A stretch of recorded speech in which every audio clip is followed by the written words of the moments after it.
falling for the ruthless architect who tried to tear down my childhood home. The house stood at the edge of the dying neighborhood, stubborn and weathered, like it had chosen survival over surrender. Its white paint had faded into a soft, tired cream. I climbed the left side of the porch, weaving through the wooden railings that had been carved by hand decades ago. The windows were slightly crooked. The roof dipped gently near the chimney. It was imperfect. It was love, and it was about to be erased. Anya Rouse stood at the gate, fingers tightening around the folded deed in her hand. The paper had softened from years of being opened and refolded.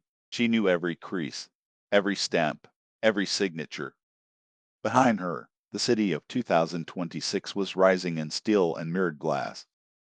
Housing shortages had turned sentiment into a liability. Developers were swallowing old properties whole. Land was no longer land. It was leverage. She pushed open the gate. It creaked in protest. So dramatic, she murmured under her breath. The porch steps dipped under her weight. The third one always did. Inside the house, dust hung in the air like memory refusing to settle. Sunlight filtered through the curtains her mother had sewn herself. This place had held laughter. It had held grief. It had held her. And now, it had attracted him. A sleek black car pulled up outside the property. The engine cut off with a low mechanical hum, controlled, deliberate. Anya did not turn immediately. She had seen the redevelopment proposal. She had seen the architect's name, Julian Cross, the city's golden prodigy, the man who redesigned skylines before turning 35, the man who turned nostalgia into profit margins. The car door opened. Footsteps approached the porch, steady, measured, unhurried. He climbed the steps without looking down. He noticed everything else. Julian paused at the threshold, his gaze sweeping across the structure with surgical precision. Load-bearing beams, weathered brick, structural fatigue. Then his eye settled on her. He was taller than she expected, broad-shouldered, composed. His suit was dark charcoal, cut perfectly, not a single detail out of place. His expression held no warmth, only assessment. "Miss Rao," he said evenly. His voice was deep but controlled, like it had never been raised in chaos. "Thank you for agreeing to meet." "I didn't agree," she replied. "You sent a demolition notice." A flicker of something passed through his eyes, not irritation. Interest. He stepped closer to the railing, running his fingers lightly along the carved wood. Hand-carved Victorian replication, he noted. Early 1980s, if I'm guessing correctly. "My father carved that," she said quietly. Julian's hand stilled. He hadn't expected that. He looked at her again, not at the house. At her. "How long has it been vacant?" "6 years. Maintenance. I do what I can." He gave a small nod, as if filing the answer away. "The structure is unstable," he said. "The land could support 24 residential units. Families who actually need housing. And destroying one home solves that." She shot back. "It's not one home," he replied calmly. "It's underutilized property." The word stung. Underutilized. As if memories were square footage. Anya stepped forward. "This house survived monsoons, power cuts, medical bills, and loss. It held 3 generations of my family. You don't get to label that underutilized." Julian's jaw tightened slightly. He wasn't used to being challenged emotionally. Most negotiations revolved around numbers, permits, and deadlines. This was different. She wasn't arguing market value. She was arguing meaning. "There's a zoning clause," he said finally. "Joint occupancy verification before final demolition approval. 48 hours inside the structure. Together." She stared at him. "That's absurd." "It's legal." He held her gaze. "It ensures transparency." "And you think I'll just stay here with you? Like some forced team-building exercise?" "If you want to save it," he replied evenly, "this is your chance." Silence stretched between them. Wind rustled through the ivy. He wasn't smirking. He wasn't mocking her. He was serious. coldly serious. She searched his face for arrogance. Instead, she found discipline, and something tightly controlled beneath it. "You don't care about this house," she said quietly. "That's where you're wrong." That caught her off guard. He glanced again at the carved railing. "Structures fascinate me," he continued. "Why they stand, why they fall, what makes something endure." "And what makes something worth keeping?" she asked. His gaze shifted back to her. "That," he said carefully, "is subjective." For a brief second, neither of them looked away. The tension wasn't loud. It was subtle, like the air before a storm, thick, pressurized, waiting. Anya noticed the way he stood, balanced, grounded. He didn't fidget, didn't check his phone, didn't rush. He was fully present, infuriatingly so. "You've already decided it's coming down," she said. "No," he replied. "I've decided to verify whether it should." She folded her arms. "And if I prove you wrong, then I adjust." It wasn't ego. It was method. That unsettled her more than arrogance would have. 48 hours, he repeated. "We document everything. Together. And if I say no, then the city proceeds without your input." He didn't threaten. He stated fact. Anya looked around the porch, the uneven paint, the carved leaves, the hairline crack near the doorway. Then she looked at him. Sharp jawline, controlled breathing, eyes that missed nothing. She realized something in that moment. He wasn't here to be cruel. He was here to be correct. And that might be worse. "Fine," she said at last. His brows lifted slightly. 48 hours, she continued. "But understand something, mister. Cross." He waited. "If you try to reduce this place to rubble without seeing what it truly is." She stepped closer. "I will fight you in every legal way possible." Something almost like a smile touched the corner of his mouth. "Good," he said quietly. She blinked. "Excuse me?" "I prefer resistance," he replied. "It reveals integrity." For the first time, her heartbeat shifted, not from anger, from awareness. He stepped inside the house. Not carelessly, not dismissively, but cautiously, as if crossing into something sacred. Anya watched him move through the living room. His gaze lingered on the old bookshelf, the faded couch, the framed photograph on the mantel. He picked it up. A young girl between two parents, smiling wide, carefree. "You?" he asked. She nodded. He replaced the frame gently. 48 hours, he said again, quieter this time. But now the words meant more than zoning clauses. They meant proximity, conversation, observation. Two opposing forces trapped inside walls that remembered everything, and neither of them yet realized. The house wasn't the only thing about to be rebuilt. The front door shut behind them with a low wooden thud. The sound echoed more than it should have. Dust shifted in the late afternoon light. The house felt different now. Aware. Alert.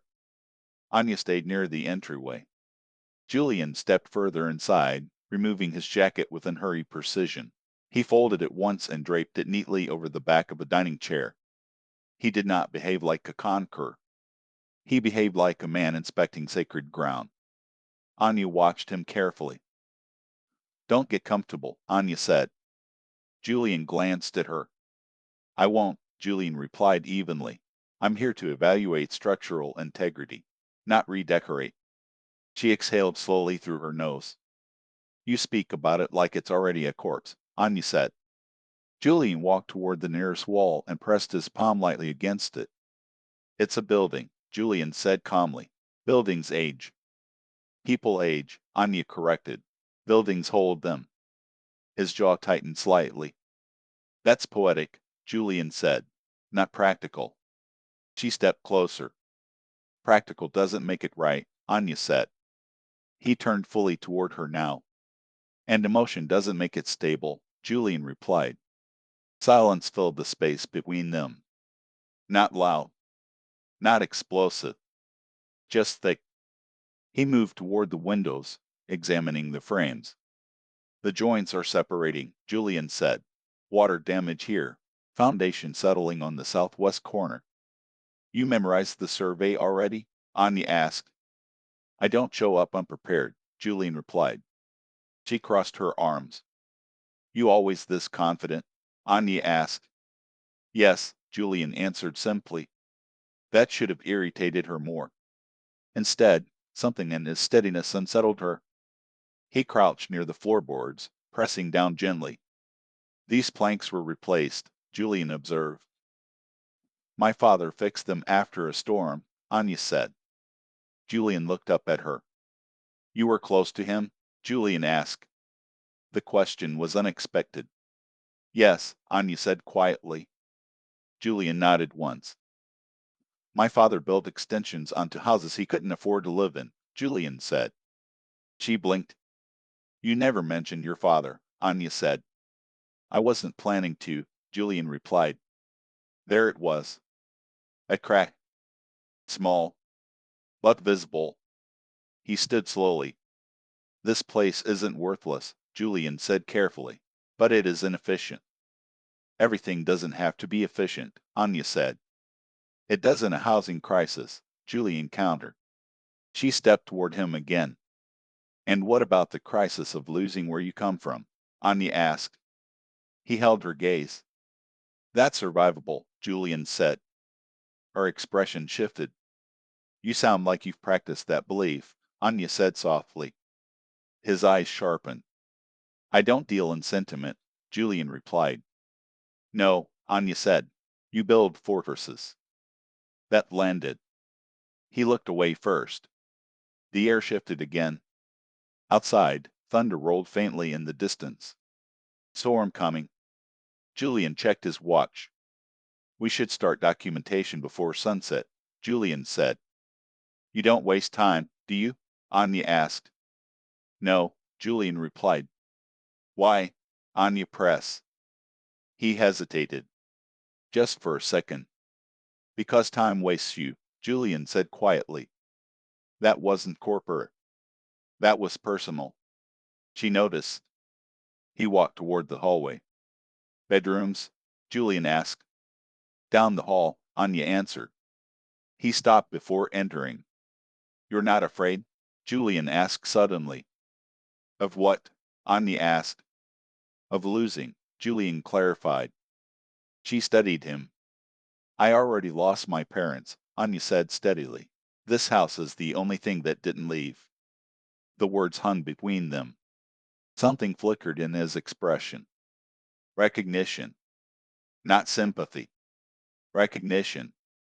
I didn't grow up in one place, Julian said quietly. She froze slightly. He hadn't meant to say that, but he continued anyway. Foster system, Julian added. The word settled heavily. That's why you build skyscrapers, Anya said slowly.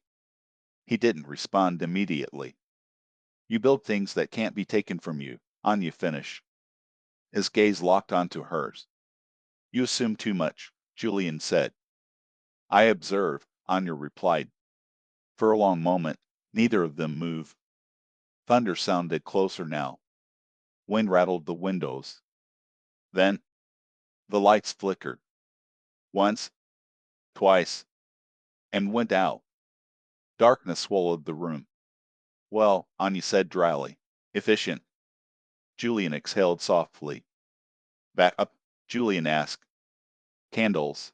Kitchen drawer, Anya said. They moved carefully through the dim space. Their shoulders brushed. Briefly. Neither acknowledged it, but both felt it. In the kitchen, she found a matchbox. The first candle flared to life. Soft gold light filled the room. Julian's face looked different in candlelight. Less sharp. More human. She handed him a candle. Welcome to the inefficient world, Anya said quietly. He accepted it. Temporary, Julian replied. Maybe, Anya said. Thunder cracked overhead. Rain began to fall. Hard. Heavy. They stood facing each other in the flickering glow. Two people who believed in opposite things. Two people forced into proximity. And neither of them yet realized the storm outside would be nothing compared to the one slowly building between them. Rain battered the roof with relentless force. The old house groaned softly under the pressure, wood expanding and settling like it was remembering other storms. Anya stood by the kitchen counter, candlelight casting soft shadows across her face. Julian remained near the window, watching rain stream down the glass. Neither spoke for a while. The silence wasn't hostile anymore. It was thoughtful. Finally, "This roof won't survive another monsoon season," Julian said quietly. Anya didn't react immediately. "It survived the last one," Anya replied. "Barely," Julian said. She turned toward him. "You always talk like everything is on the brink of collapse," Anya said.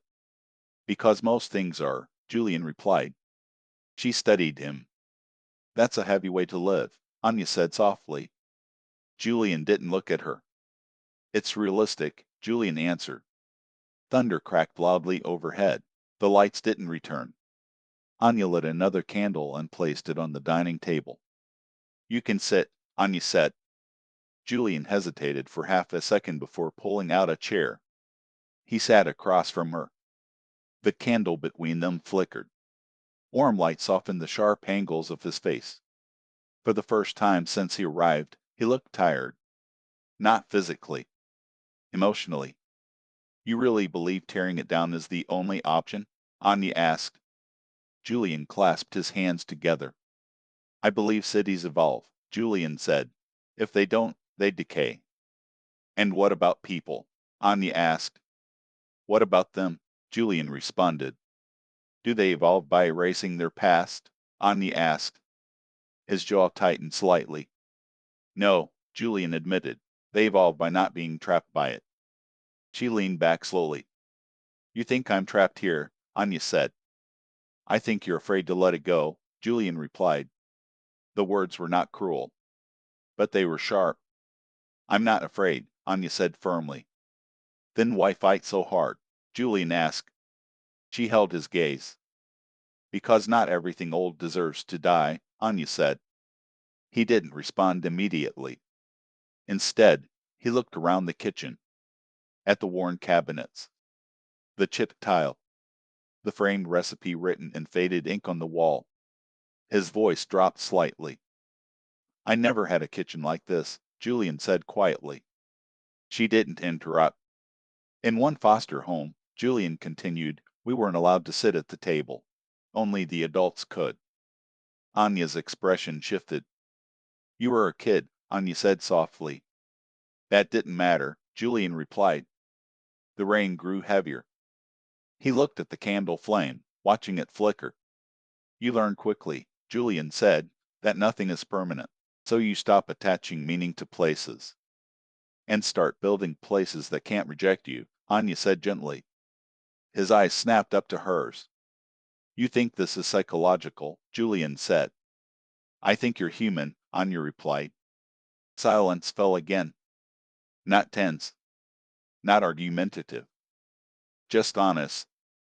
"You're wrong about one thing," Julian said after a moment. "What?" Anya asked. "I don't build skyscrapers because they can't reject me," Julian said. "I build them because they don't disappear." There it was, the truth beneath the precision. She saw it now. The control, the structure, the obsession with permanence. It wasn't arrogance. It was survival. "You never had one place that stayed?" Anya asked carefully. He shook his head once. "No," Julian said. Her voice softened. "I'm sorry," Anya said. He looked almost startled by that. "Don't be," Julian said quickly. "It made me efficient." She gave him a small, sad smile. "Efficiency isn't the same as belonging," Anya said. The words landed deeper than she intended. His gaze dropped briefly to her hands resting on the table. Then slowly, deliberately, he reached forward, not touching her, just placing his hand on the table between them. close enough that she could feel the heat radiating from his skin. You think this house belongs to you, Julian said quietly. It does, Anya replied.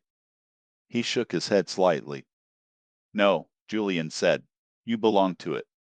Her breath caught. That was different. That was perceptive. He hadn't dismissed her connection. He'd recognized it. You say that like it's a weakness, Anya said. It can be, Julian replied. Or it can be strength, Anya countered.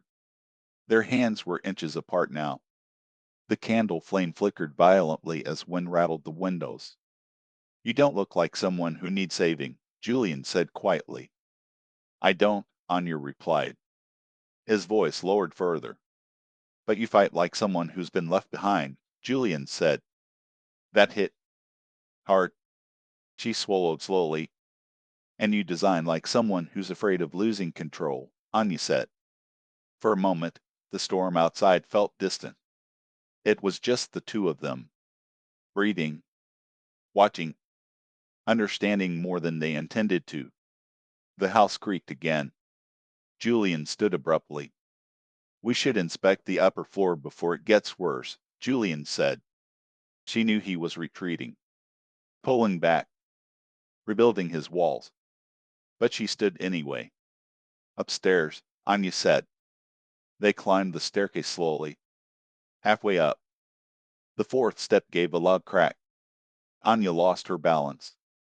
Before she could fall, Julian caught her, one arm around her waist, the other bracing against the railing.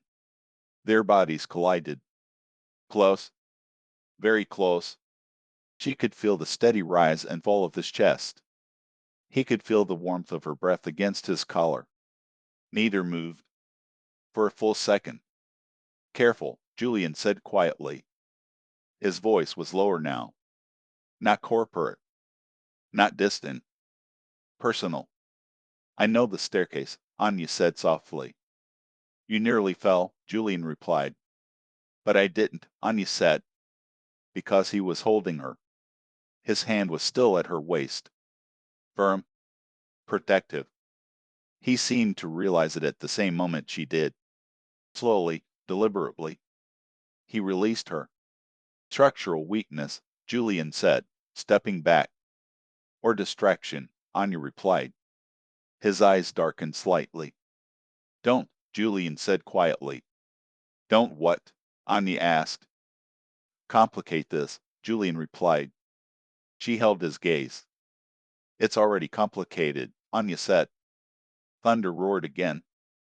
The storm was far from over, and neither was the shift happening between them. Morning came heavy and gray. The storm had passed, but the air inside the house felt change. Closer. More charge. Anya stood in the living room with rolled-up paper spread across the old dining table. Architectural sketches she had dug out from a storage box overnight.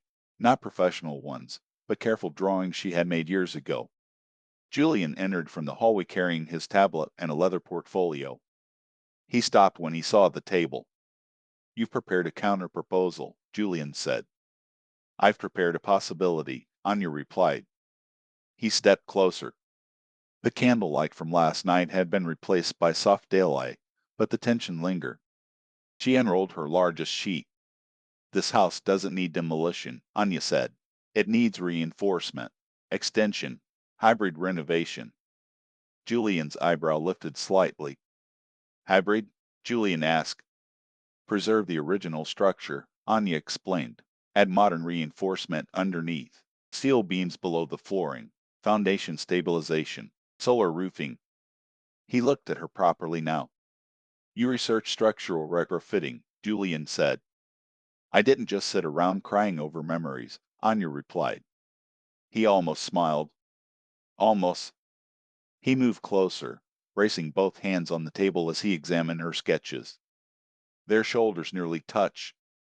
This is optimistic, Julian said. Is it wrong? Anya asked. He studied the measurements carefully. Your load redistribution math is slightly off here, Julian said, tapping a section of the page. She leaned in. Where? Anya asked. He shifted the paper toward her. Here, Julian said. If you reinforce from this angle, stress transfers to the north beam. She frowned. It would crack? Anya asked. Eventually, Julian replied. She looked frustrated. You're enjoying this, Anya said. I enjoy accuracy, Julian responded. She turned toward him fully. You enjoy being right, Anya corrected. He met her gaze. Yes, Julian said calmly. There was no ego in it, just truth. She studied him for a moment. Then prove me wrong properly, Anya said. He leaned closer. Challenge accepted, Julian replied. They worked in silence for several minutes. He redrew angles. She adjusted spacing. Arguments broke out, but quieter now. If we anchor here, Anya said, pointing. It compromises the aesthetic, Julian replied. This isn't a showroom, Anya said. It can be beautiful and stable, Julian countered. She looked at him. You care about beauty, Anya asked.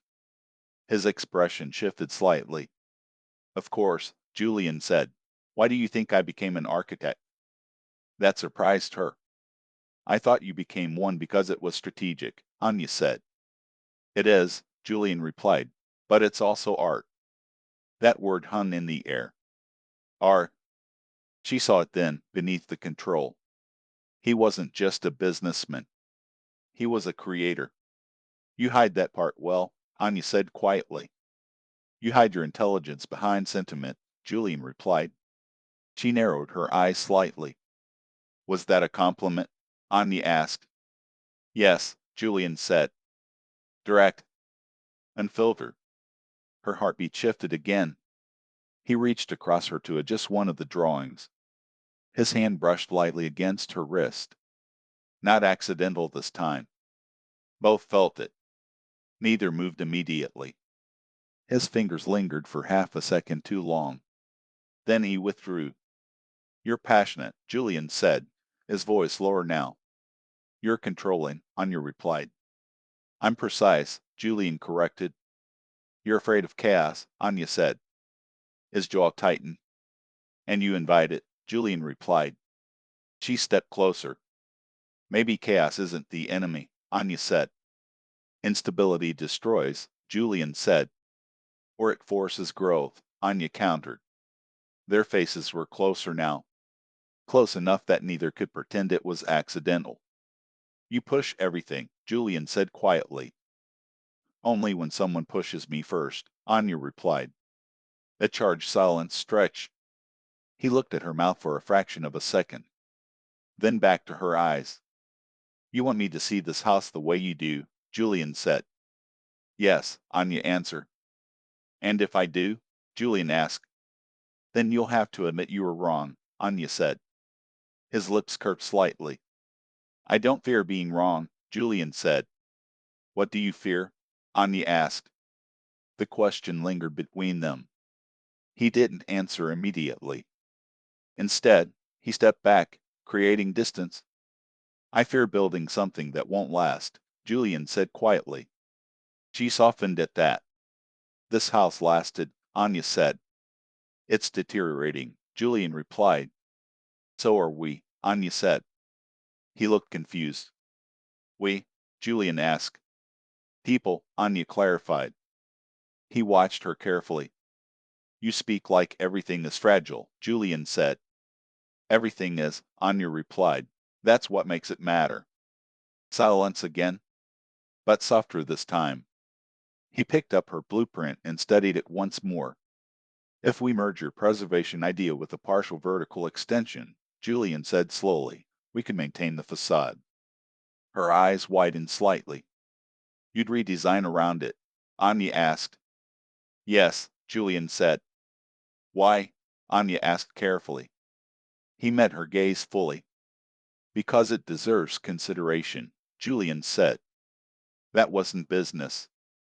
That was him. Something inside her shifted. You're changing, Anya said softly. No, Julian replied. I'm evaluating. But his voice wasn't as firm as before. Outside, the clouds began to thin, Light filtered through the windows again, and for the first time since he arrived, the house didn't feel like a battleground. It felt like a negotiation between preservation and progress, between control and surrender, between two people who were starting to realize they weren't enemies. They were mirrors. Late afternoon sunlight spilled across the front yard as Anya stepped outside with a folder of old renovation receipts.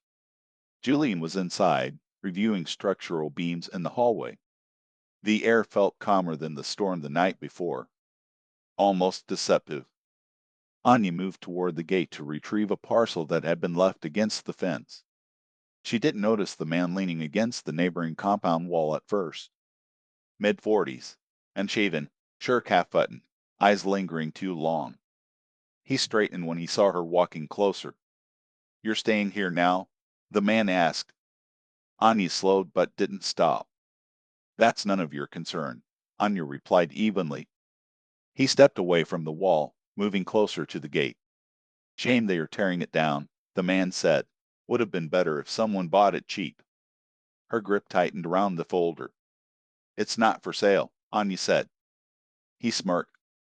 "Everything's for sale," the man replied. She turned to leave. He moved faster than she expected, stepping partially through the open gate. "You living alone?" the man asked, his tone shifting.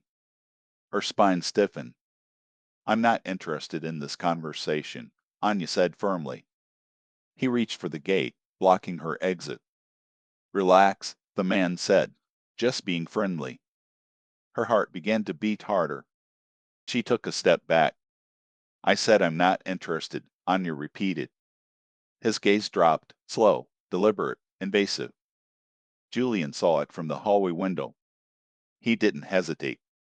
He moved fast. The front door opened sharply. His footsteps were calm, but purposeful. "What seems to be the issue?" Julian asked, his voice steady. The man turned. "Private conversation," the man said dismissively. Julian stepped closer to Anya, positioning himself slightly in front of her without making a show of it. "She asked you to leave," Julian said calmly. The man scoffed. "Who are you? Husband?" the man asked. Julian didn't react to the provocation. "I'm the architect overseeing this property," Julian replied evenly, "and I'm asking you to step away from the gate." The man looked him up and down. "You city types think you own everything," the man muttered. Julian's gaze didn't waver. "You're trespassing," Julian said. "If you take one more step forward, I will call the police." There was no raised voice, no aggression, just certainty, the kind of certainty that didn't bluff. The man hesitated. Julian took one step forward, not threatening, grounded. "Leave," Julian said quietly. Something in his tone shifted. It wasn't anger. It was command. The man backed off with a curse under his breath and walked away down the road. Julian didn't move until he was fully out of sight. Only then did he turn toward Anya. "Are you all right?" Julian asked. His voice was different now. Lower. Concerned. She nodded once, though her pulse was still racing. "I had it handled," Anya said. "I'm sure you did," Julian replied.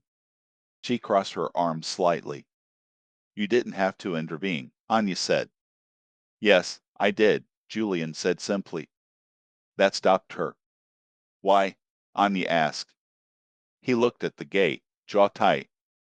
"Because men like that test boundaries," Julian said, "and I don't tolerate that." "You barely know me," Anya said softly. His eyes met hers. "That doesn't matter," Julian replied. Silence fell between them. The protective energy lingered in the air. "You stepped in fast," Anya observed. "I grew up learning when to step in," Julian said. She studied him. "Did someone not step in for you?" Anya asked quietly. His gaze hardened briefly. "That's not the point," Julian replied. "It is," Anya said.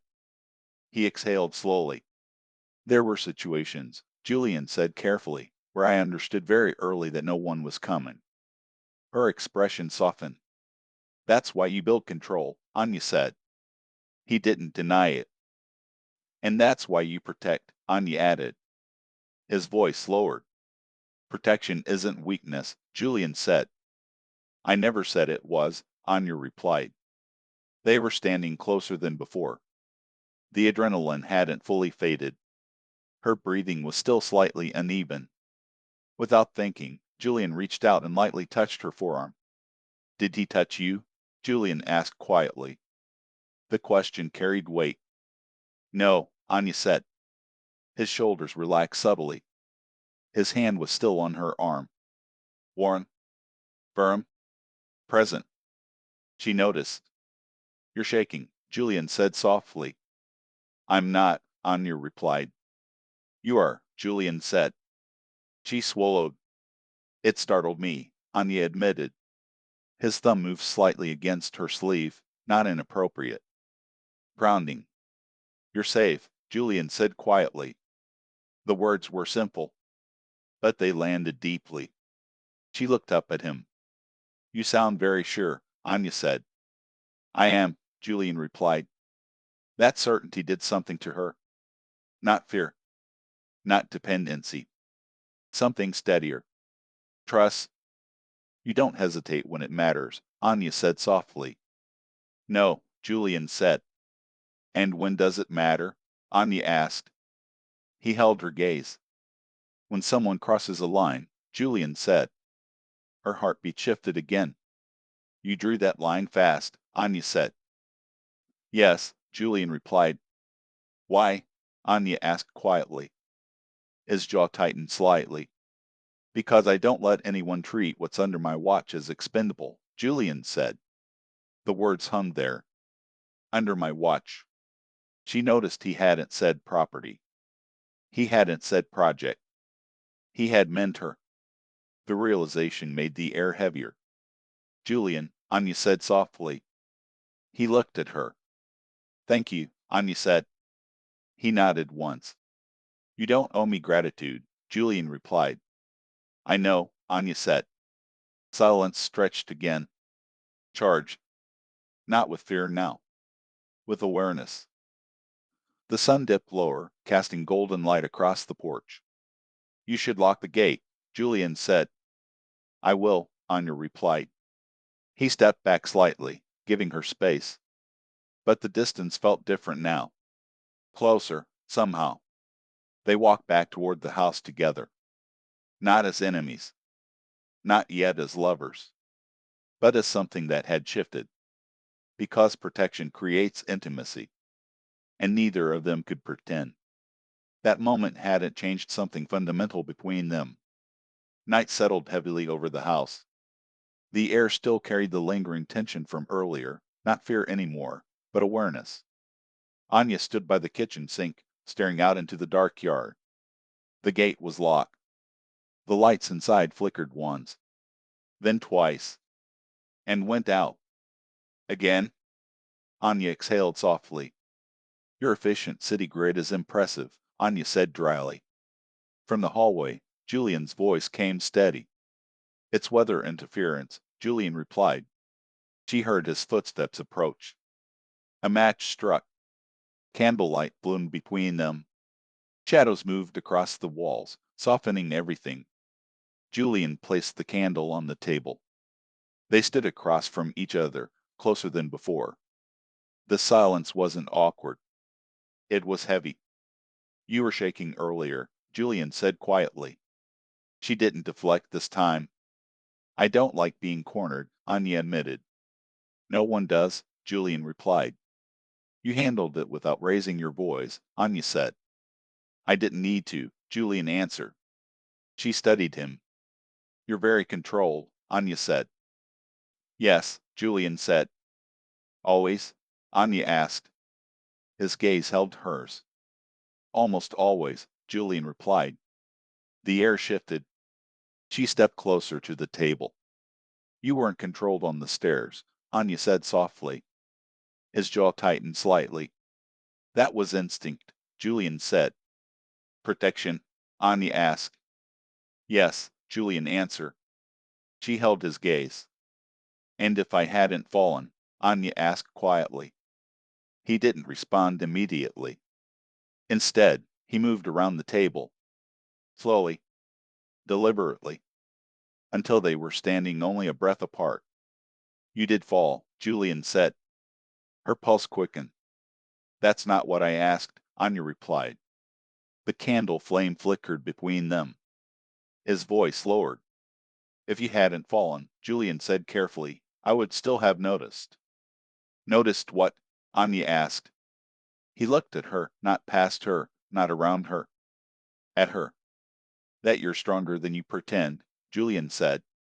Her breath caught. And you're softer than you admit, Anya replied. A muscle in his jaw shifted.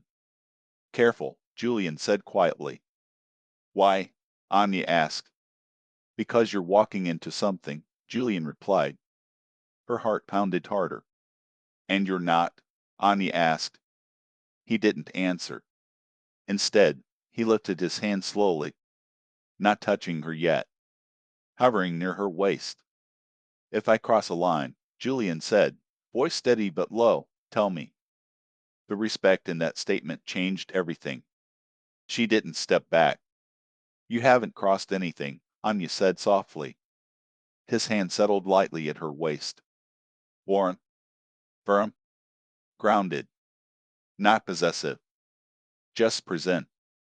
Her hands rose instinctively, resting against his chest. She could feel his heartbeat. Steady, but faster than before. You're not as unshakable as you pretend, Anya whispered. His gaze darkened. Neither are you, Julian replied. The space between them dissolved. Not in urgency, in inevitability. He brushed a strand of hair from her face. Slowly, carefully. You challenge everything I believe about permanence, Julian said quietly. And you challenge everything I believe about letting go, Anya replied. His thumb traced lightly along her jaw. Her breath trembled. You're not fragile, Julian said. I know, Anya replied. But I still want to protect you, Julian added. That wasn't dominance. That was choice. She stepped closer. If you protect me, Anya said softly, it won't be because I need it. He nodded once. It will be because I want to, Julian replied. The honesty between them felt almost unbearable. Her fingers curled slightly against his shirt. You're not afraid of losing control right now? Anya asked. His voice lowered. I'm very aware of it, Julian said. And, Anya pressed. And I'm choosing it, Julian answered. That was the moment. Not when their bodies touched. Not when the air thickened. But when he chose vulnerability. She tilted her face slightly upward. If this complicates everything, Anya said softly, I won't regret it. He searched her eyes. You're sure? Julian asked. Yes, Anya replied. He leaned in, slowly, giving her time to step back. She didn't. Their lips met, not rushed, not consuming. Measure, intentional, testing. It wasn't explosive. It was deep. Like two people who had been holding tension for too long finally allowing it to exist. He pulled back first, breathing slightly heavier. That changes things, Julian said quietly. Yes, Anya replied. He rested his forehead against hers. I don't do halfway, Julian said. I don't want halfway, Anya replied. The candle flickered again. The house creaked softly around them. And for the first time, it didn't feel like something about to be destroyed. It felt like something witnessing a beginning. Morning arrived quietly. Soft light filtered through the curtains, pale and diffused. The house smelled faintly of wax and rain and something warmer, something that hadn't been there before. Anya stood near the window, arms folded loosely, watching dust drift through the sunlight. She heard movement behind her. Julian. He had been awake for some time. She could sense it. His presence filled space differently now, not just controlled but aware. He stepped into the living room, sleeves rolled to his forearms, hair slightly disordered in a way that suggested he had run a hand through it repeatedly. He stopped when he saw her. Neither spoke immediately. Something had changed overnight. Not dramatically, just undeniably. You didn't sleep much, Anya said softly. Julian's gaze moved over her face, then her shoulders, then briefly, unconsciously, to her mouth before returning to her eyes. No, Julian replied quietly. Why? Anya asked. He took a few steps closer. Slow. Measure. I was recalibrating, Julian said.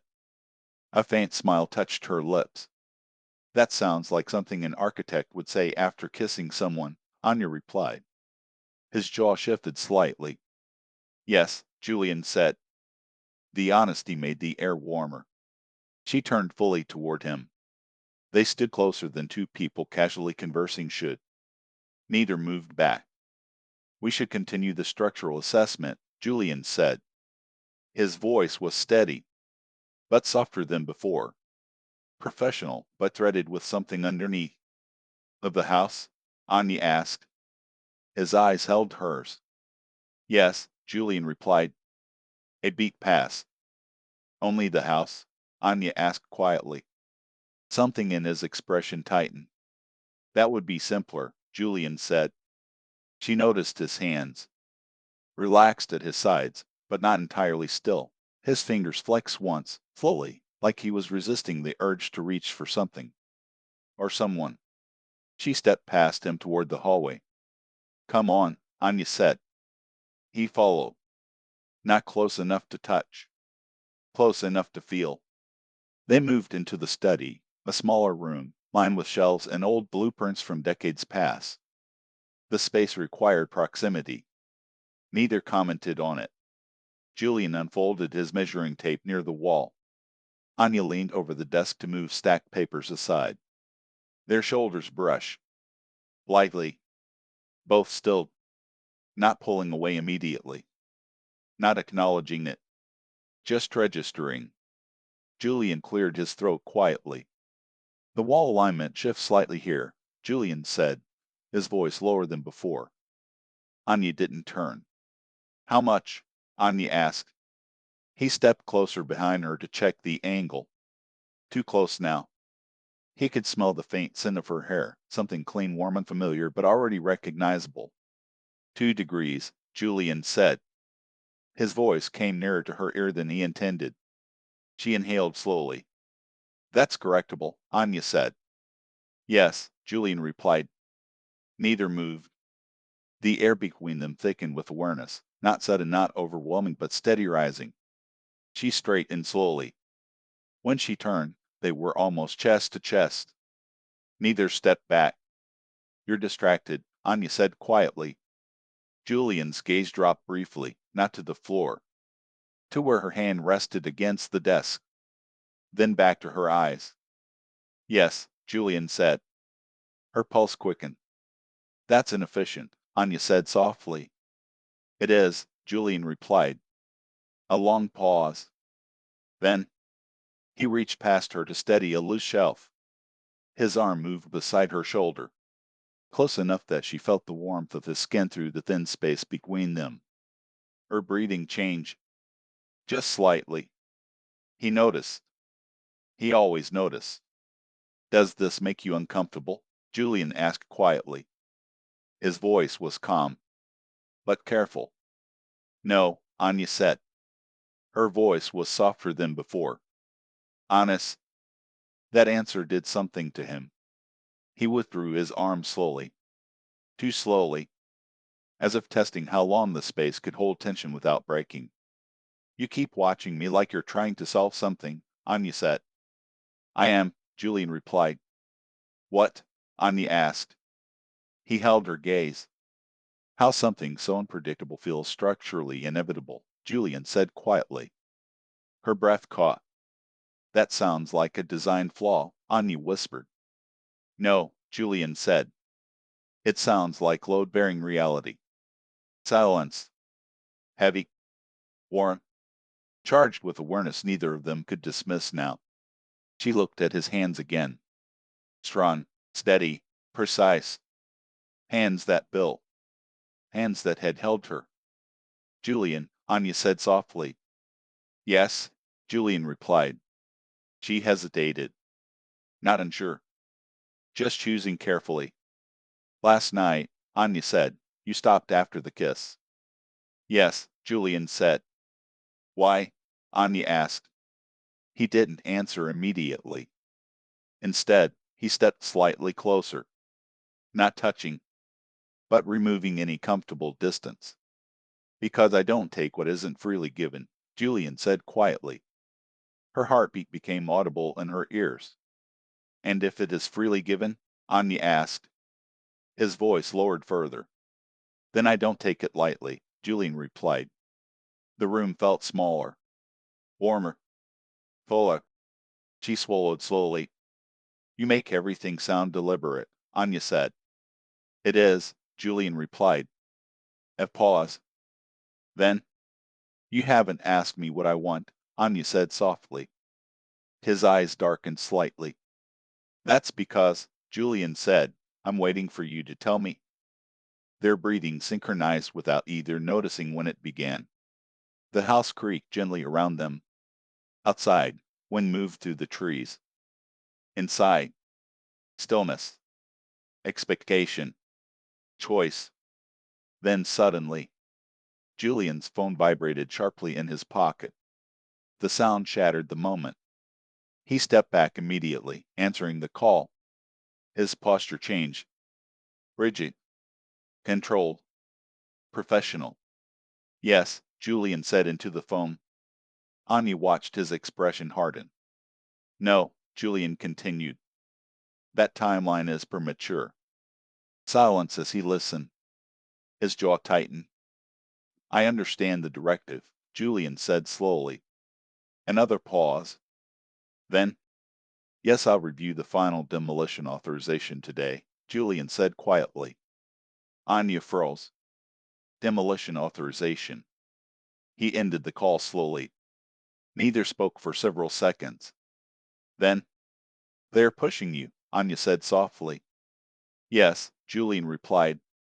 To finish it, Anya said. Yes. She searched his face. And what are you going to do? Anya asked. He looked around the room. At the shelves. The walls.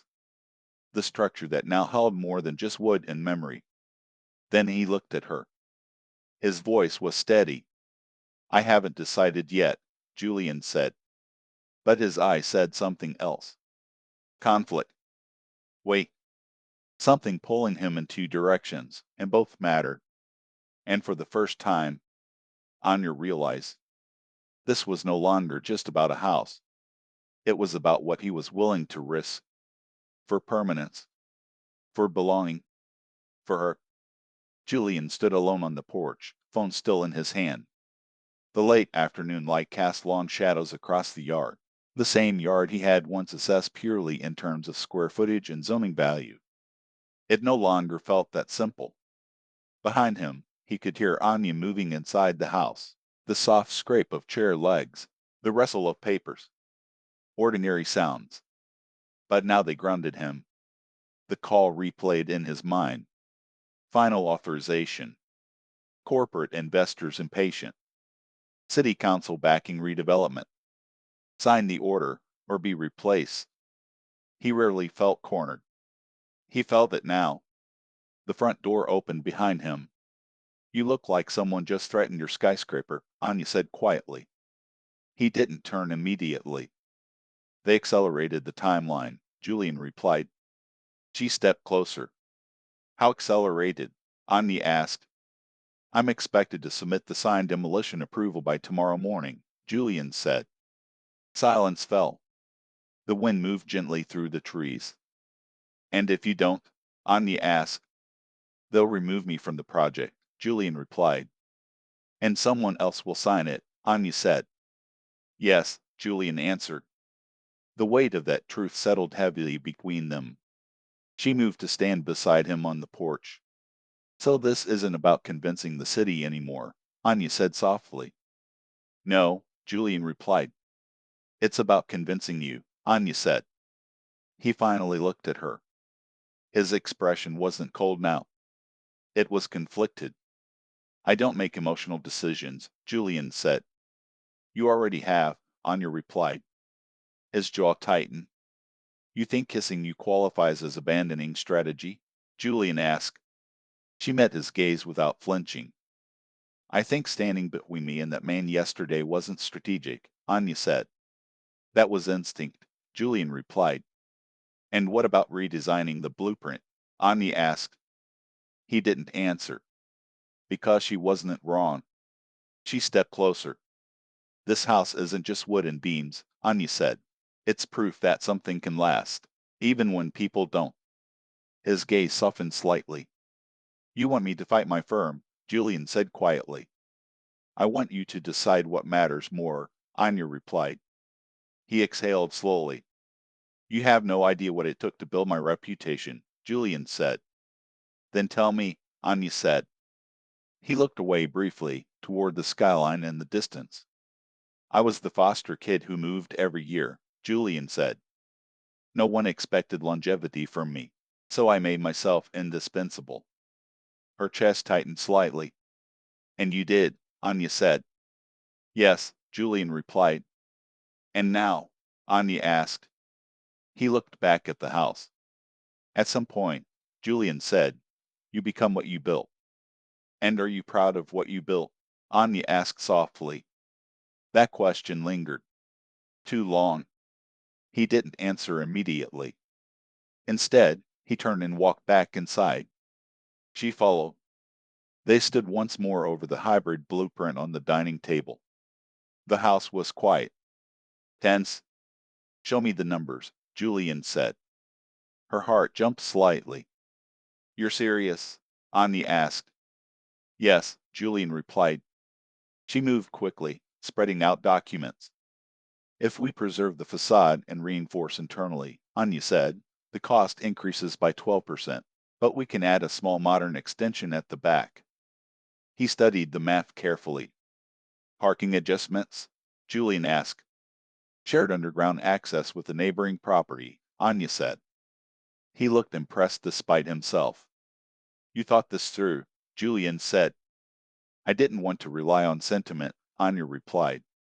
Their shoulders brushed again as he leaned closer. Neither moved away this time. The proximity felt intentional now. Chosen. You realize, Julian said quietly, if I present this, I'm asking them to sacrifice profit. And if you don't? Anya asked. He met her gaze. I sacrifice you, Julian said. The room stilled. That wasn't dramatic. It was factual. Her breath slowed. You don't owe me anything, Anya said softly. He stepped closer. I don't do things because I owe, Julian said. Then why? Anya asked. His voice dropped. Because for the first time, Julian said, something feels worth destabilizing my own foundation. Her pulse quickened at that. She swallowed. You're not afraid? Anya asked. I am, Julian replied honestly. Of losing your firm? Anya asked. No, Julian said. She looked at him. Of losing control, Julian clarified. The vulnerability in that admission shifted everything again. She reached for his hand this time. Slowly, intentionally. He looked down at their fingers as they intertwined. No hesitation. No flinch. You don't have to control everything, Anya said quietly. His thumb traced lightly against her knuckles. Control kept me safe, Julian said. And what keeps you alive? Anya asked. His eyes lifted to hers. You, Julian said softly. The air between them grew heavy again. Charged. Not rush. Not reckless. But undeniable. He stepped closer. Close enough that her back gently met the edge of the table. His hand moved to her waist again. Firm. Grounded. This complicates the decision, Julian said quietly. Then don't decide tonight, Anya replied. He leaned slightly closer. If I wait, Julian said, I risk everything. And if you don't? Anya asked. I risk becoming the man I was yesterday, Julian replied. She lifted her chin slightly. Which one do you respect more? Anya asked. His forehead nearly touched hers. The one standing here, Julian said. Their breathing mingled. Close. Warren. His hand tightened slightly at her waist, not demanding, just anchoring. I don't want to regret this, Julian said quietly. You won't, Anya replied. He searched her face. If I fight for this house, Julian said, I'm not just fighting for architecture. I know, Anya said softly. His voice lowered. I'm fighting for us, Julian said. The word us settled between them. Real. Heavy. She didn't look away. Then fight, Anya said. And for the first time in his career, Julian Cross made a decision that wasn't about profit margins or skyline prestige. It was about permanence in a different form. He released her slowly. I have a presentation to prepare, Julian said. You're going to challenge them? Anya asked. Yes, Julian replied. And if they refuse? Anya asked. His gaze sharpened with quiet resolve. Then they can replace me, Julian said. The house creaked softly, as if approving. Tomorrow morning would decide everything. But tonight, he chose. The sound came before the sight. Heavy engines. Well, mechanical, inevitable. Anya was in the kitchen when she heard it. Her stomach dropped instantly. She moved toward the window. Two construction trucks rolled slowly down the narrow lane. Behind them, a bulldozer, bright yellow, indifferent. Her pulse began to pound. The front door opened. Julian stepped inside, phone pressed to his ear. His expression was tight, controlled. No, Julian said into the phone. I told you I haven't signed it. A pause. His jaw hardened. You cannot proceed without my authorization, Julian continued. Another pause. His eyes flicked toward the window. They are here already? Julian asked quietly. The call ended. Silence. Anya's voice was barely steady. They came anyway, Anya said. Julian's posture shifted. Not surprised. Prepared. They are forcing compliance, Julian said. The engines outside idled. Loud. Threatening. They think you'll fold under pressure, Anya said. Julian looked at her. I don't fold, Julian replied. But there was something different in his tone now. Not corporate confidence. Personal resolve. He walked to the door. Anya followed. When they stepped onto the porch, several men were already standing near the gate. Hard hats. Clipboards. One man in a tailored blazer. Corporate oversight. The blazer stepped forward. Julian, the man said, we didn't receive the signed demolition order. You won't, Julian replied calmly. The man's smile tightened. The city council has approved redevelopment, the man said. Yes, Julian replied, under my architectural supervision. And your supervision includes demolition, the man countered. No, Julian said evenly. It includes redesign. The man blinked. You submitted an alternative proposal? The man asked. Yes, Julian replied. That proposal cuts investor yield by 12%, the man said sharply. It preserves structural heritage while increasing long-term value, Julian responded. This isn't about sentiment, the man snapped. It's about longevity, Julian corrected. Anya stood slightly behind him. Not hidden, but protected by his presence. You're jeopardizing your position, the man warned. Julian's voice remained steady. I'm upholding architectural integrity, Julian said. The bulldozer engine revved slightly. Deliberate intimidation. The man stepped closer. If you don't authorize demolition right now, the man said, we'll escalate this to the board. You may find yourself removed from this project. Julian didn't move. Then remove me, Julian said calmly. The man stared at him. You worked 15 years for this firm, the man said. Yes, Julian replied. You built your reputation on decisive action, the man pressed. Yes, Julian said again. And now you're hesitating over a crumbling house, the man asked. Julian's gaze sharpened. I'm not hesitating, Julian said quietly. I'm deciding. The wind moved through the trees. Anya's fingers trembled slightly at her sides. The man's tone shifted colder. If we replace you, the next architect won't entertain hybrid redesign, the man said. This house will fall by sunset. Julian finally turned slightly, not toward the man. Toward the house. Toward the carved railing. Toward the windows that had held candlelight. Then, he stepped down from the porch and walked directly in front of the bulldozer. The operator hesitated. The engine still running. Julian stood there, hands at his sides, immovable. You're making this theatrical, the blazer said irritably. No, Julian replied without raising his voice. I'm making it final. Anya's breath caught. He didn't look at her. But she felt it. This wasn't about rebellion. It was about alignment. You're risking termination, the man said sharply. Julian's response was steady. Then I'll rebuild elsewhere, Julian said. The statement hung in the air. Calm. Absolute. The man looked furious. This is irrational, the man snapped. Julian finally turned back toward him. No, Julian said quietly. It's the first rational decision I've made without fear. That landed. Even the worker shifted slightly. Silence stretched. The man exhaled sharply. Fine, the man said. The board will review your proposal by end of day. But if they reject it, this proceeds without you. Understood, Julian replied. The engines cut off. The truck slowly reversed. Dust rose into the air. The bulldozer backed away. The sound faded down the road. Only when they were completely gone did Julian release the breath he had been holding. Anya stepped forward. You didn't hesitate, Anya said softly.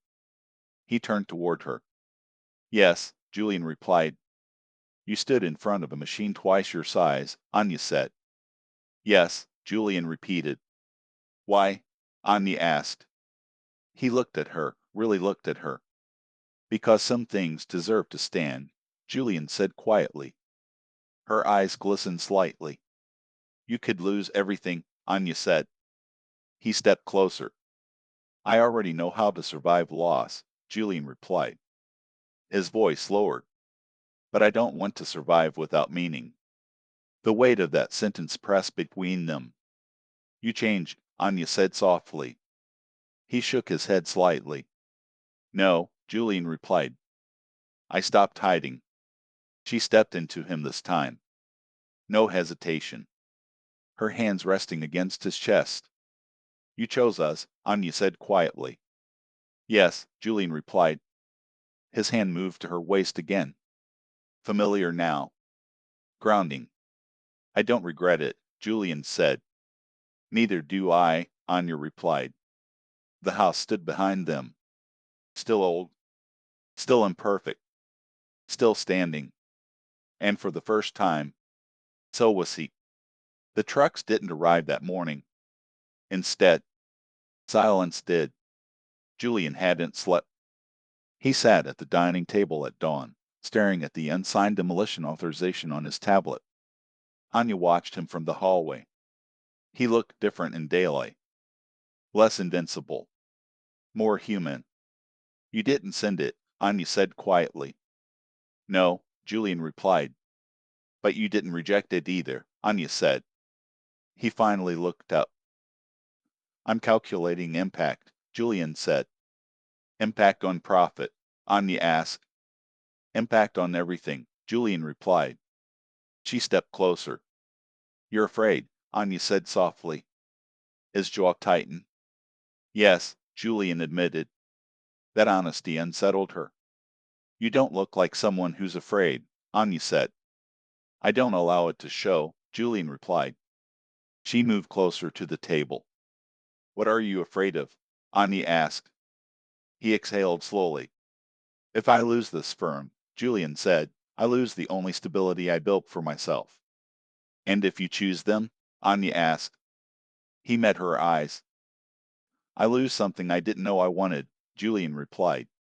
Her chest tightened. Silence stretched. Then, you barely know me, Anya said quietly. His voice lowered. I know enough, Julian replied. She looked away. That's dangerous, Anya said. Yes, Julian agreed. The honesty between them felt sharper now. Less romantic. More real. You don't trust that I'll stay, Julian said. She froze slightly. Don't analyze me, Anya said. You don't trust permanence, Julian continued calmly. And you don't trust instability, Anya shot back. He stood slowly. The tension shifted from soft to volatile. You think I can just gamble everything because it feels right? Julian asked. I didn't ask you to gamble, Anya replied. You asked me to fight, Julian corrected. For something worth it, Anya said. His voice lowered. And what if you leave? Julian asked. The question hit deeper than expected. I'm not planning to, Anya said. That's not an answer, Julian said. She stepped closer. You want guarantees, Anya said. Yes, Julian replied. I can't give you that, Anya said quietly. Exactly, Julian said. The air thickened. This wasn't about the house anymore. It was about risk. You think I'm unstable, Anya said. I think you're emotional, Julian replied. And you think emotion collapses foundations, Anya said. Uncontrolled emotion does, Julian replied. Her eyes flashed. So what are we? Anya asked. He didn't answer. Because he didn't know. The silence grew heavier. She stepped even closer, until their bodies were nearly touching again. You felt it, Anya said quietly. Yes, Julian replied. And you're trying to engineer it into something safe, Anya said. I'm trying to ensure it lasts, Julian said. Her breath hitched slightly. You can't blueprint feelings, Anya said softly. No, Julian replied. Then stop trying, Anya said. The tension snapped. He reached for her. Not slow this time. Not cautious. His hand wrapped around her waist, pulling her firmly against him. Her breath left her in a sharp exhale. You think I don't want this? Julian said, voice low and rougher now. I think you're fighting it, Anya replied. His other hand moved to the back of her neck. Not forceful, but decisive. I've spent my entire life building control, Julian said. And, Anya whispered. And you make me want to lose it, Julian replied. The words hung between them. Heavy. Rot. Her hand slid up his chest slowly. You don't lose control, Anya said softly. You choose where to surrender it. His breathing shifted. Deeper now. Slower. Intentional. You're not afraid, Julian said quietly. I am, Anya replied. Of me? Julian asked. No, Anya said. Of what? Julian pressed. Of wanting something that might not stay, Anya whispered. That was the crack. The real one. He softened. His thumb brushed lightly along her jaw. I don't walk away from what I choose, Julian said. She searched his eyes. You don't know that yet, Anya said. He leaned closer. I know this, Julian replied. This kiss wasn't tentative. It wasn't testing. It was deliberate. Deep. Not rushed, but no longer cautious. She responded without hesitation, hands tightening slightly in his shirt, his grip at her waist firm. The air between them burned with everything unsaid. He pulled back just enough to look at her. If I fight for this house, Julian said quietly, I'm not doing it because you ask. Then why? Anya whispered. Because I want a place that doesn't disappear, Julian said. Her breath caught. And, Anya asked. And I want you in it, Julian finished. Silence. Then, her forehead rested against his. You don't get to promise forever lightly, Anya said softly. I don't, Julian replied. And if the board forces your hand? Anya asked. His jaw tightened again. Then I choose differently, Julian said. How? Anya asked. He looked around the house. At the beams, the walls, the history, then back at her. I stopped building for them, Julian said quietly. That was bigger than the house. That was identity. She saw it. And for the first time, the possibility of losing him felt just as terrifying as losing the house. The room grew quieter the longer they stayed there. Not empty quiet, living quiet. The kind that settles over two people when words are no longer necessary but presence is not optional. Julian lay on his side facing her, one arm curved around her waist, not tight, not possessive, just steady, like he was memorizing the weight of her there. Anya could feel every small shift of his breathing. Slow then slower, then uneven again, like something inside him refused to fully settle. She tilted her head slightly upward. You're still awake, Anya whispered. Yes, Julian murmured. His voice was softer than she had ever heard it, not controlled, not measured, just quiet. What are you thinking about? Anya asked. His thumb moved slightly against her side, a slow, absent motion like grounding himself through touch. How aware I am of you, Julian said quietly. Her breath caught. The honesty landed heavier than any dramatic confession. In what way? Anya asked softly. His gaze moved over her face, not hurried, not shy, simply attentive. I can feel your breathing change, Julian said. I can tell when your shoulders tense, when they relax, when you're thinking, when you're pretending not to think. A faint warmth spread through her chest. That sounds like observation, Anya said. It feels like focus, Julian replied. Silence stretched again. His hand shifted slightly higher along her back, careful, slow, giving her time to object. She didn't. Her fingers curled slightly into the fabric of this shirt instead. He noticed that immediately. You do that when something affects you, Julian said quietly. Do what? Anya asked. Tighten your grip like you're holding yourself steady, Julian replied. She exhaled softly. You notice too much, Anya murmured.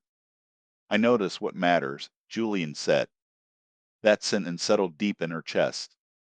The lamp beside the bed flickered faintly as wind brushed against the old window frame. The soft golden light made shadows move slowly across the walls. Time felt thick, stretched, like the night had decided not to rush them. Anya shifted slightly closer without fully realizing she had. Their legs brushed, then rested together. Stillness. Awareness sharpened instantly. Neither pulled away. Julian's breathing changed again, barely noticeable but real. Her voice dropped softer. Does closeness always affect you this much? Anya asked quietly. His answer came after a long pause. No, Julian said. Another pause. Only when it means something, Julian added. The air between them grew warmer. She lifted her hand slowly, resting her palm flat against his chest again right over his heartbeat. This time she didn't move it away. He covered her hand with his own, not trapping it, just holding it there. Still fast, Anya whispered. Yes, Julian replied. Why? Anya asked. His voice lowered, almost rough now. Because I'm trying not to move too quickly, Julian said. Her pulse jumped. From what? Anya asked softly. He didn't answer immediately. Instead, his forehead leaned gently against hers again, their noses nearly brushing, breaths mingling, warm, slow shared. From wanting more than I should take, Julian said quietly. The honesty made her chest tighten. She didn't move away. Didn't look away. Wanting isn't the same as taking, Anya whispered. His hand tightened slightly around hers. That distinction matters to me, Julian said.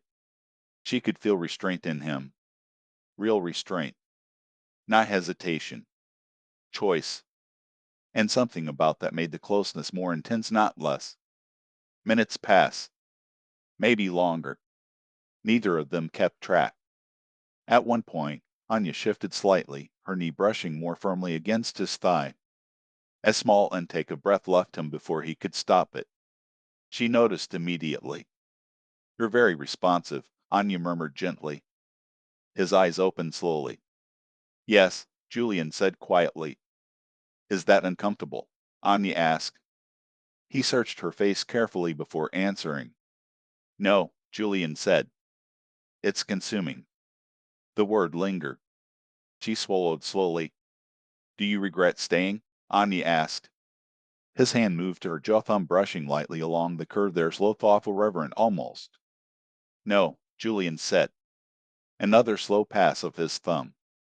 "I regret not understanding sooner how much presence can alter everything," Julian added. Her breath trembled slightly. He noticed. Of course he noticed. "Talk to me," Julian said softly. "What about?" Anya whispered. "What this feels like for you," Julian said. She hesitated, not unsure, just searching for words that could hold something so physical and so emotional at once. "It feels," she paused, breath slow, "like standing very close to something warm after being cold for a long time." His expression softened. "Relief?" Julian asked. "And awareness," Anya said. His thumb stilled against her cheek. "Awareness of what?" Julian asked. "How easily warmth becomes something you don't want to lose," Anya whispered. That struck deep. He pulled her slightly closer, slow deliberate tasking without words. She moved willingly, her forehead resting beneath his chin again. His arm wrapped more securely around her now, not holding back quite as much. Their bodies aligned naturally, comfortably, intimately, without urgency, without demand. Just closeness that kept deepening the longer they stayed still. Time softened further. At some point her fingers traced slowly along his collarbone through the thin fabric of his shirt. Unconscious movement. Curious. Exploring presence. His breath deepened again. "That's distracting," Julian murmured quietly. She didn't stop. "Good distracting or difficult distracting?" Anya asked softly. He let out a slow breath. "Both," Julian said. Her fingers paused. "Should I stop?" Anya asked. His hand gently caught her wrist, not stopping her, just holding it in place. "No," Julian said quietly. Silence. Breathing. Warmth. Pulse against pulse. Everything heightened but contained. The tension wasn't explosive. It was dense, like heat building under stone. After a long time, Julian spoke again, voice barely above a whisper. "I don't want this night to feel like an exception," Julian said. She looked up at him. "What do you want it to feel like?" Anya asked. "Foundation," Julian replied. Her chest tightened. "That word again," Anya murmured. He brushed his thumb slowly along her lower lip, not crossing a line, just tracing presence, awareness, restraint. "Yes," Julian said quietly, "because I don't build temporary structures." The implication settled deeply. She leaned forward slightly, brushing a soft kiss beneath his jaw, lingering warm, slow. His breath caught sharply. His grip tightened at her waist, instinct reaction, intensity rising. But he didn't pull her closer, didn't push further. He held still, choosing control again. She felt it. That choice, that restraint, that deliberate patience. And something inside her softened completely. Eventually exhaustion found them, not from distance, from closeness, from awareness that never fully faded. Her breathing slowed first, then steady. His followed, but his arm never loosened around her. Even in sleep he held, like he finally trusted something enough not to let go. And the house, the old walls, the beams that had survived decades, held them too, witnessing, remembering, keeping. Morning entered the room gently, not bright, not abrupt. Soft gray light filtered through the curtains, laying pale shadows across the bed, across the floor, across two people who had fallen asleep holding each other like they had forgotten how to sleep any other way. Anya woke first, not fully, just awareness returning in layers. Warmth, weight, breathing that wasn't hers. She didn't open her eyes immediately. She felt his arm around her waist, heavy, steady, protective even in sleep. His chest rose slowly behind her back. His breath brushed lightly against her hair. For a moment she didn't move. She simply existed there, held, and something inside her, something that had been braced for years, loosened slightly. Careful, she shifted just enough to turn her head. Julian was still asleep. His face looked different without control holding it in place. Softer, younger somehow.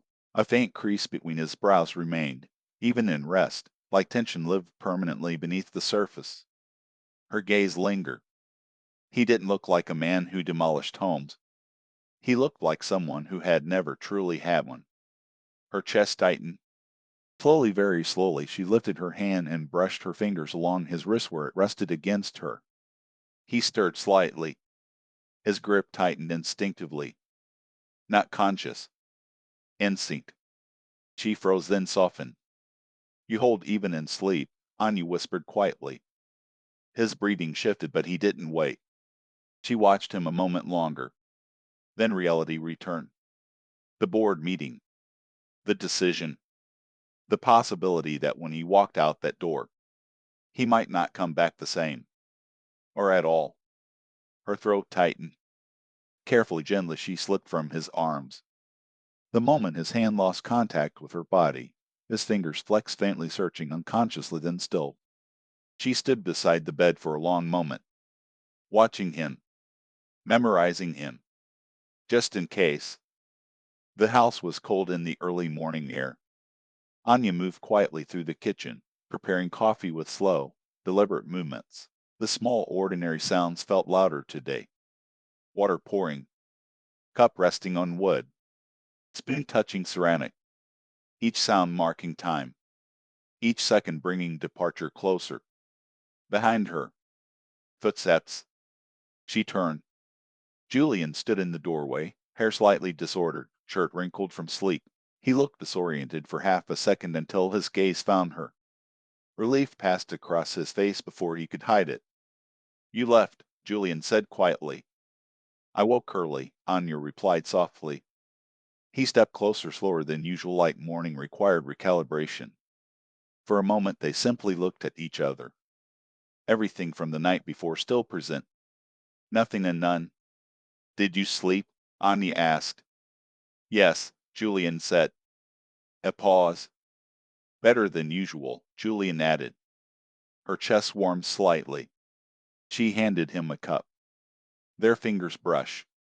Neither pulled away immediately. He watched her carefully. You're quieter this morning, Julian said. She looked down briefly. You're leaving today, Anya replied. The word settled heavily. Yes, Julian said. Silence stretched. He set the cup down without drinking. I have to present a redesign to the board, Julian said. And if they reject it? Anya asked softly. His jaw tightened slightly. Then I make another decision, Julian replied. She searched his face. You won't tell me what that decision is, Anya said. No, Julian said. Why? Anya asked. He stepped closer. Because I don't want you waiting for an outcome, Julian said quietly. Her voice lowered. I'll wait anyway, Anya said. That landed deeper than anything else. He reached out slowly, brushing his fingers along her jaw, gentle grounding, memorizing. I will come back, Julian said. She held his gaze. That's not what I'm afraid of, Anya replied softly. His expression sharpened slightly. What are you afraid of? Julian asked, her voice barely above a whisper. That you'll come back different, Anya said. The air tightened. He understood immediately. Leaving changes people. Loss reshapes them. She had lived that truth before. He stepped closer, closing the remaining space between them. I don't walk away from what I choose, Julian said quietly. Her eyes searched his face for certainty.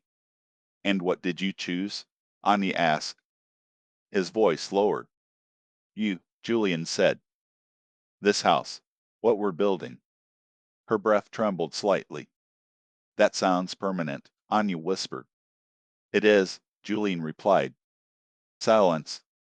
Then slowly careful as she leaned forward, resting her forehead against his chest.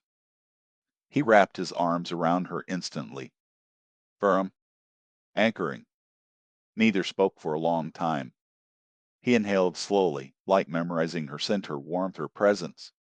When he finally spoke, his voice was softer than she had ever heard it. I don't like leaving you here alone, Julian murmured. I've been alone before, Anya said. His arms tightened slightly. That doesn't mean I accept it easily, Julian replied. She closed her eyes. You don't have to protect everything, Anya said gently. He rested his chin lightly against her head. I know, Julian whispered. A pause. But I want to protect what matters, Julian added. Her fingers tightened in the back of his shirt. When the moment came, it came quietly. No dramatic announcement. Just inevitability. He stepped back slowly, picked up his jacket. The same composed architect returning, but not fully. Not untouched. He moved toward the door, then stopped, turning back. She stood in the center of the room, still watching him, memorizing him too. He walked back to her. One last step. One last closeness. His hand moved to the back of her neck, gentle grounding steady. He kissed her slowly. Not urgent. Not desperate. Deep. Lingering. I promise, not a goodbye.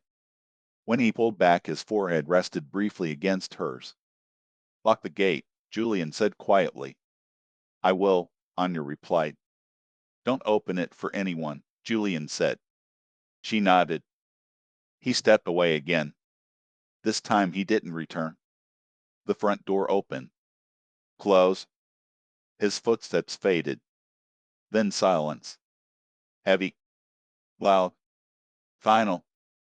Anya stood in the middle of the house. Listening. Waiting. The walls that had held them through the night now held only memory of warmth fading slowly into morning air. She wrapped her arms around herself. Not cold. Just aware of space. He'll come back, she whispered into the quiet. But the household, in knowing, did not answer. The boardroom was made of glass, floor to ceiling, transparent walls, polished surfaces, controlled lighting, a space designed to eliminate distraction, emotion, and predictability. Julian Cross stood at the far end of the table, perfectly composed, perfectly still. But his body remembered something the room could not contain. Warm breath against his throat, fingers curled in his shirt, the quiet weight of a woman sleeping against his chest. He hadn't realized how strongly physical memory could persist. Until now. Mr. Cross, the senior director said, breaking the silence. Your redesigned proposal reduces projected revenue significantly. Julian's gaze remained steady. Yes, Julian replied calmly. Inside his mind, Anya's head resting beneath his chin. Her voice soft in the dim light. Stay. He blinked once, grounding himself. The board requires justification beyond emotional preservation, another executive said. Julian straightened slightly. This is not emotional preservation, Julian said. This is adaptive architecture. Structural integration of heritage with modern expansion increases long-term asset value. He spoke flawlessly. Measure. Precise. But his fingers pressed lightly against the edge of the table, not from stress. From awareness. He could still remember exactly where her hand had rested over his heartbeat. The sensation hadn't faded. It lingered under his skin like warmth trapped in muscle memory. Your data is speculative, the finance officer said sharply. Julian met his gaze. So is demolition-driven resale forecasting in a volatile housing climate, Julian replied evenly. Calm voice, controlled breathing. Yet, his mind replayed the moment she had traced her fingers along his collarbone. Slow, absent-minded, curious. He swallowed once, barely noticeable, but real. He shifted his weight slightly. For the first time in years, his body felt aware of itself in a professional setting. The memory of closeness had changed something, not weakened him, sensitized him, grounded him differently. Mr. Cross, the senior director said, voice tightening, you are prioritizing an outdated structure over maximum development yield. Julian's voice lowered slightly. I am prioritizing permanence, Julian said. A pause. What does permanence have to do with revenue? The director asked. Julian's jaw tightened almost imperceptibly. Everything. But he didn't say that. Instead, people invest in spaces that hold meaning, Julian replied. Retention increases when architecture respects psychological continuity, professional language, clinical delivery. Yet beneath the table, his thumb moved slowly across the inside of his palm, the exact place where her fingers had rested when she held his hand that morning. He hadn't meant to remember that detail, but he did, with disturbing clarity. A screen lit up, projected models, numbers, profit margins, but the clean geometry of the digital structure looked empty to him now. Sterile, temporary. He imagined Anya walking through a space like this. Her quiet pause, her thoughtful gaze, her warmth missing from the air. Something in his chest tightened. This redesign compromises efficiency, the finance officer said. Julian inhaled slowly. Efficiency had always been his language, his armor, his identity. But last night, he had felt something more powerful than efficiency. Presence, warmth, breathing that aligned with his. Efficiency without emotional durability creates turnover, Julian said calmly. Emotional durability is not measurable, the director snapped. Julian's voice lowered. It is, Julian said quietly. You just haven't lived inside it. Silence fell across the room. Sharp, unexpected. No one spoke for several seconds. Julian rarely revealed personal conviction.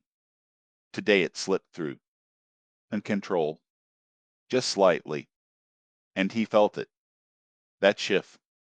That same sensation he had felt when Anya pressed closer in the dark when restraint almost dissolved when choice replaced calculation. He was not the same man who walked into this house 3 days ago. He could not pretend otherwise. Across the table, the senior director leaned forward. Let's speak plainly, the director said. Is your resistance professional or personal? The question landed like a blade. Julian didn't answer immediately. Because the truth lives somewhere between memory and longing, between structure and warmth, between the feel of her heartbeat beneath his palm and the quiet way she had whispered alive. He lifted his gaze slowly. My judgment is informed, Julian said. That's not what I asked, the director replied. Silence stretched. Heavy. Then Julian spoke, voice steady but deeper now. Architecture shapes how people stay, Julian said. I am choosing a structure that encourages staying. His words carried weight beyond design. Everyone heard it, even if they didn't fully understand why. His phone vibrated once in his pocket. He ignored it, but his body reacted instantly, because part of him expected. Art. He imagined her standing in the kitchen sunlight, touching the counterweighting arms wrapped around herself, listening for footsteps that hadn't returned yet. The image hit harder than any corporate pressure. He exhaled slowly. Final decision, the director said sharply. Will you authorize demolition? The room held its breath. Julian felt the ghost of her fingers along his jaw.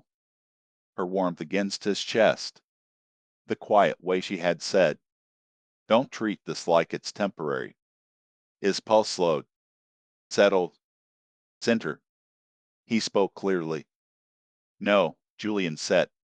Silence detonated across the boardroom. "That is your final answer?" the director demanded. "Yes," Julian replied. "Then understand the consequences," the director said coldly. Julian's voice remained steady. "I do," Julian said. But inside, he didn't feel loss. He felt alignment, like something inside him had finally matched the structure he was building. Not steel, not glass, something living, something that waited for him to return. His phone vibrated again. This time he looked. One message. From Anya. "Did you eat?" He stared at the screen longer than necessary. A simple question. Ordinary. Domestic. Intimate in a way boardrooms could never replicate. He typed slowly. "Not yet." Pause. Then another message from her. "Come back safe." His chest tightened. He locked the phone, lifted his head, and for the first time, he didn't feel divided between two worlds.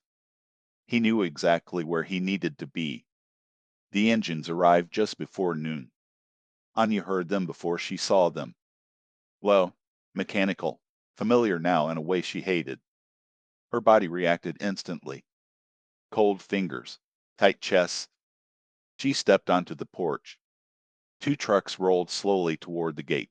A bulldozer followed behind them, metal blade gleaming in harsh daylight. There was no Julian. Her stomach dropped. The men stepped out. Hard hats, clipboards, efficiency. A man in a blazer approached the gate. "Miss Rao," the man called out, "we're here to proceed with scheduled demolition." Her heartbeat roared in her ears. "There is no signed authorization," Anya said firmly. "The firm has escalated the project," the man replied. Her throat tightened. "Escalated. Without him. Without waiting." She swallowed. "You don't have legal grounds," Anya said. "We do," the man said coldly. The bulldozer engine revved slightly. Intimidation. Her fingers curled around the railing her father had carved. Her mind replayed the morning. "I will come back." She felt suddenly foolish for believing it so completely. "Where is Mr. Truss?" she asked. The man gave a thin smile. "Not here," he replied. Something inside her cracked slightly. Of course. The firm had pressured him. He had fought. But there were limits. Even foundations fracture under enough weight. The bulldozer rolled forward. The metal blade inches from the gate. Anya stepped down from the porch, directly into its path. The workers hesitated. "Move aside," the foreman said. "No," Anya replied. Her voice trembled. But she did not move. "You are obstructing contracted work," the man in the blazer said. "This house is not yours," Anya shot back. The engine growled louder. Heat radiated from the machine. The sound filled the yard. Her pulse pounded so hard she felt dizzy. She would not move, even if he wasn't coming back. Even if she had believed something that wasn't permanent. Even if... A car door slammed. Sharp. Familiar. Every worker turned. So did she. At the end of the lane. Julian's car. He stepped out fast. Not measured this time. Not composed. His jacket discarded in the passenger seat. Sleeves rolled. Tie loosened. Jaw set tight. He didn't look like a man leaving a boardroom. He looked like a man who had run. He crossed the distance quickly. "Anya," Julian said sharply. Relief hit her so violently her knees nearly weakened. But she stayed still. "You shouldn't be standing there," Julian said, moving closer. "I thought you weren't coming back," Anya said quietly. The words slipped out before she could stop them. Something in his expression shifted. I told you I would, Julian replied. The foreman interrupted. Mr. Cross, we received notice to proceed, the man said. Julian didn't look away from her. No, you didn't, Julian said calmly. He stepped in front of her now, placing himself between her and the machine. Not subtly, deliberately. You don't have my authorization, Julian continued, turning toward the workers. The board has overruled you, the blazer said. Julian's eyes sharpened. No, Julian replied quietly. They terminated me. Silence. Even the engine idled softer. Anya stared at him. You, what? Anya asked. I resigned before they could announce it, Julian said calmly. Her breath caught. You walked away? Anya whispered. Yes, Julian replied. The blazer scoffed. You're no longer project lead, the man said. This demolition proceeds. Julian stepped closer to the bulldozer, close enough that the heat from the engine touched his skin. Not under my supervision, Julian said. You have no authority here anymore, the man snapped. Julian turned slowly. His voice lowered. But I have documentation, Julian said. He pulled papers from inside his shirt. Signed, stamped, preservation injunction, Julian continued. Filed 2 hours ago. Emergency heritage review pending. The foreman hesitated. The blazer's face darkened. You did this? The man demanded. Yes, Julian said. The engine cut off. Just like that. Silence fell across the yard. Heavy, uncertain. The workers exchanged looks. Without clear authorization, they couldn't proceed. After a tense moment, the foreman gestured. The trucks began reversing. The bulldozer backed away slowly. Dust lifted into the air. Anya stood frozen, watching him. The machines disappeared down the lane. Only when the sound fully faded did she move. You resigned, Anya said softly. Yes, Julian replied. For this? Anya asked. For what matters, Julian said. Her chest tightened. You could have fought from inside, Anya said. I did, Julian replied. They wanted demolition. I want redesign. Those aren't compatible. Silence stretched. She stepped closer. You didn't tell me, Anya said. I didn't want you thinking I stayed because of pressure, Julian replied. Then why did you? Anya asked. He looked at the house, then at her. Because I don't build for companies, Julian said quietly.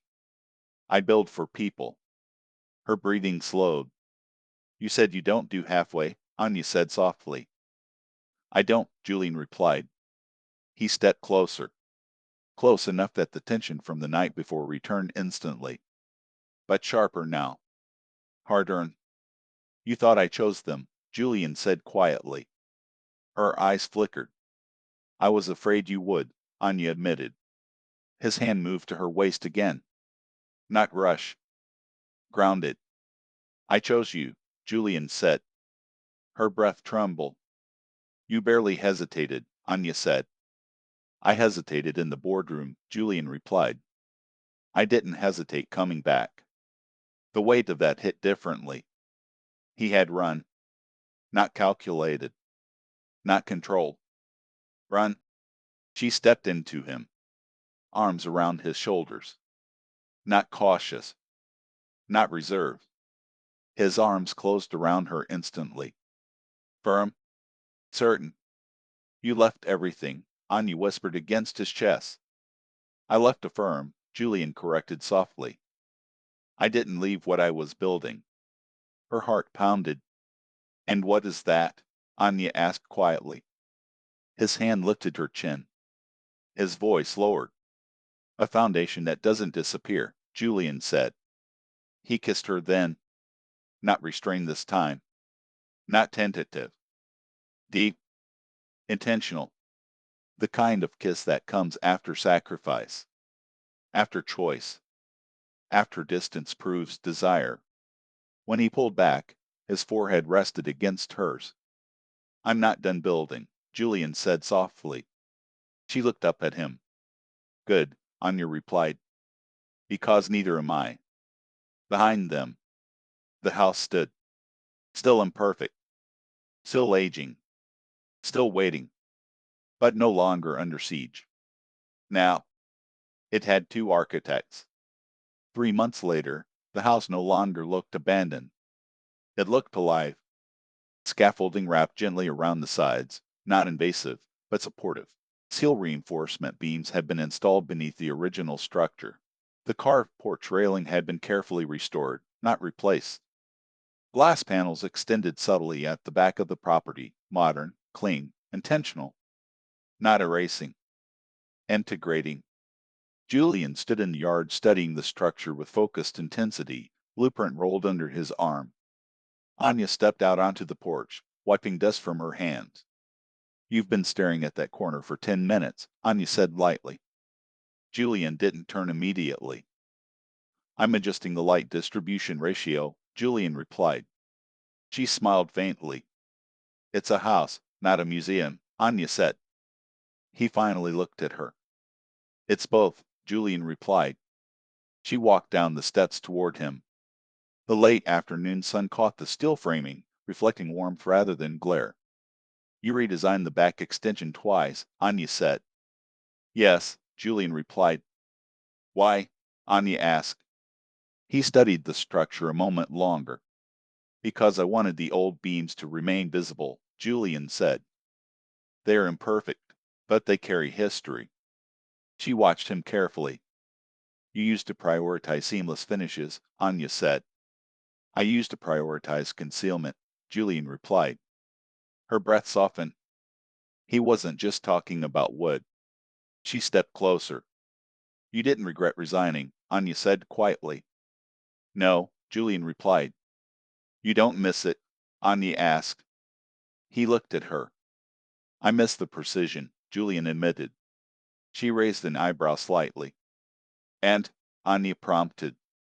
I don't miss building structures I didn't believe in, Julian said. Silence settled warmly between them. The house behind them carried fresh energy, sawdust and sunlight and future. You built something risky, Anya said softly. Yes, Julian replied. She stepped closer still. You built us into it, Anya said. He didn't deny it. Instead, he unrolled the blueprint and handed it to her. The final draft. Preserved facade, reinforced foundation, expanded living space, glass merging with carved wood, old beams framed deliberately under skylights. Look at the center, Julian said. She studied the page. At the heart of the design, the original living room remained untouched. Why keep that space exactly as it was? Anya asked. His voice lowered. Because that's where you stand when you think, Julian said quietly. Her chest tightened. You designed around me? Anya asked. Yes, Julian replied. Not defensive. Not embarrassed. Just honest. She looked at him carefully. You don't do halfway, Anya said softly. No, Julian replied. The air between them shifted. Not dramatic. Just full. She folded the blueprint slowly. What happens next? Anya asked. He studied her face. I build my own firm, Julian said. Her brows lifted slightly. You're serious? Anya asked. Yes, Julian replied. Small projects, adaptive structures, permanent spaces. And where does this house fit into that? Anya asked. His voice deepened slightly. It's the first one, Julian said. A long pause. Not just the first project, Julian added. She swallowed slowly. I know, Anya whispered. Wind moved through the trees. The porch creaked slightly. The house remembered everything. Julian stepped closer, close enough that their bodies aligned naturally, not by accident, not by uncertainty. You asked me once what I feared, Julian said quietly. Yes, Anya replied. I feared building something that wouldn't last, Julian said. Her eyes softened. And now? Anya asked. His hand moved to her waist, familiar, grounding, deliberate. Now I fear not building it at all, Julian replied. Her breath caught. This isn't efficient, Anya said softly. He smiled faintly. No, Julian agreed. Her voice dropped. It's alive, Anya said. Yes, Julian replied. Silence. Then, I don't want temporary, Julian said quietly. You don't get temporary, Anya replied. His gaze searched hers carefully. Then let me build something permanent, Julian said. She held his eyes. You already are, Anya said. His hand moved from her waist to her jaw. Slow. Intentional. You're not afraid anymore? Julian asked. I am, Anya admitted. Of what? Julian asked. Of losing something this real, Anya said softly. He leaned closer. Then we don't lose it, Julian replied. That's not how life works, Anya said gently. No, Julian agreed. But it's how commitment works. The word settled heavy. Not rush, not flashy, just chosen. She exhaled slowly. You're very certain, Anya said. I am, Julian replied. And if everything collapses? Anya asked quietly. His forehead rested gently against hers. Then we rebuild, Julian said. The simplicity of that answer undid her. She kissed him slowly. Not urgent, not desperate. Deep, grounded. When she pulled back, her voice was barely above a whisper. This house was my childhood, Anya said. And now? Julian asked softly. She looked around. At wood meeting steel. At sunlight crossing old beams. At now it's our beginning, Anya replied. The porch creaked again beneath them. No longer under threat. Just holding. Julian wrapped his arms around her fully. Not protective. Not defensive. Just secure. Behind them, the strongest foundations weren't made of concrete. They were made of choice. And they had both chosen.